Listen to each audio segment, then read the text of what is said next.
Hello, Yeah. everyone. Thank you so much for tuning in today for our live session on the hidden cost of PostgreSQL performance issues. I am your host, Annie, and I have with me Umair Shahid, who is the founder and CEO at Stormatics, and he will also teach you how to regain control before these issues escalate any further. So before I hand over the controls over to Umair, I would like to go over the usual housekeeping items. This webinar is being recorded and the recording will be shared with you afterwards. Feel free to drop your questions either in the Q&A feature or through the webinar chat box, and we'll answer those questions at the end of this session. And that's it from my end. Over to you, Amir. All right. Thank you, Annie, and thank you everybody for joining in. Um, Process performance is, I would say, the most frequently occurring complaint that we get, or for which our customers reach out to us for. And typically, the ask is that, hey, Postgres has slowed down. It used to be really fast, but now it's slowing down, and we need to figure out why. But for the most part, what I've noticed is that customers don't truly understand the cost impact that they're facing because of performance degradation. Whatever the reason is for the performance degradation, the hidden cost that they are recurring. Um, Now, this talk is about identifying what that cost is and to be able to control that cost before it escalates, or even if it has escalated, bring it down. So, what we're going to do is we're going to go through a few slides. I'm going to be sharing some experiences with you with the intent that by the end of this session, there are three things that you walk away with. Number one, a means to be able to read the bills that you are incurring because of performance degradation. A quick 30-minute diagnostic that you can run to understand what that landscape with Postgres performance looks like. And number three, a practical sequence that you can A, run this week, B, run this month, and C, run this quarter.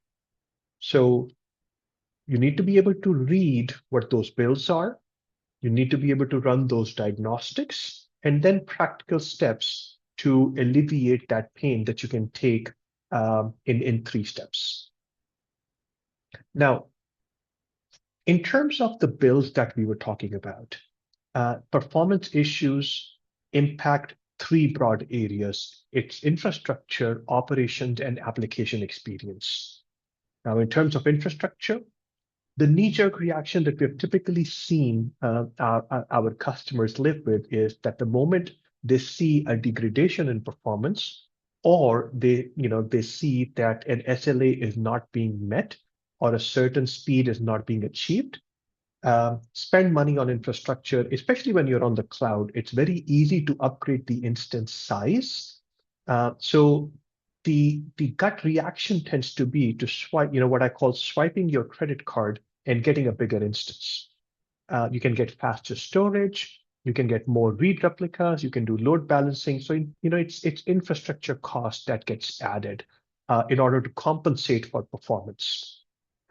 Secondly, in operations, think about incidents being logged.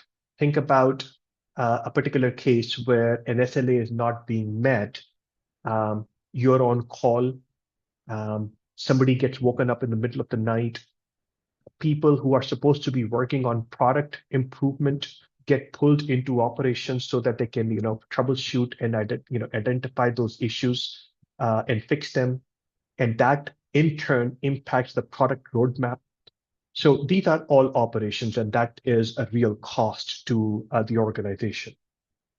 And thirdly, think about performance going down and what that means for your end users. The application experience goes down. Users experience latency. That causes frustration. There are failed transactions. And users are dissatisfied with the entire application experience. And that is very costly for the business.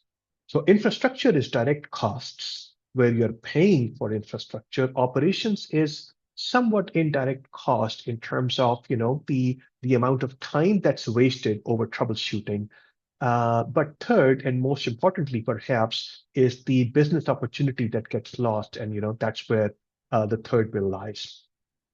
And we're going to talk about each of these three one by one. Now, before we do a deeper dive, understand that tiny little inefficiencies compound over time. Now, this graph that you see on the right, this is, there's no real units on the x-axis or the y-axis. The intent over here is to tell you that as inefficiencies compound over time, their impact is not really linear, it's exponential. So that is what you see on the right side, an exponential rise in inefficiencies and the cumulative cost. Now, examples, a tiny little bloat here and there over a week can compound into tables that have more bloat than they have data. In fact, we were actually working with a customer just last week in which it was a 5 terabyte table that we needed to migrate from one instance to another. And as part of our evaluation, we found out that out of those 5 terabytes, 2.7 were actually bloat and dead tuples.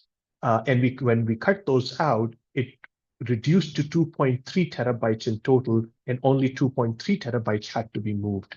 So load grows over time and can hit you really hard as it kind of exponentially impacts the system performance.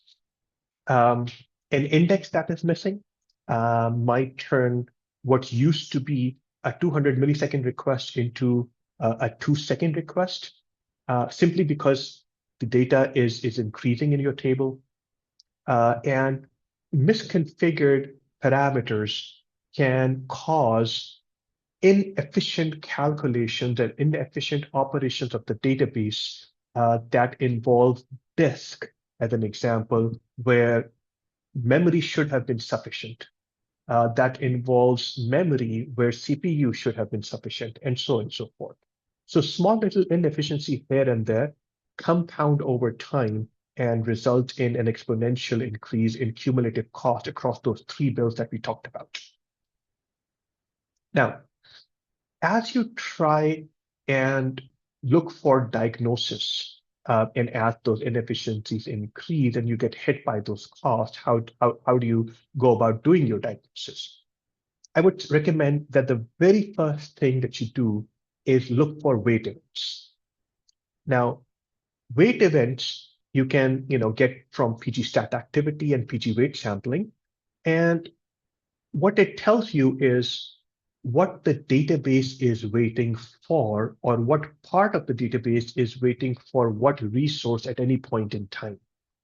Whether a particular query is waiting for CPU to free up, whether it has acquired a lock and a different query is waiting for that lock to be released, whether there is some IO read activity that the query is waiting to for completion before it can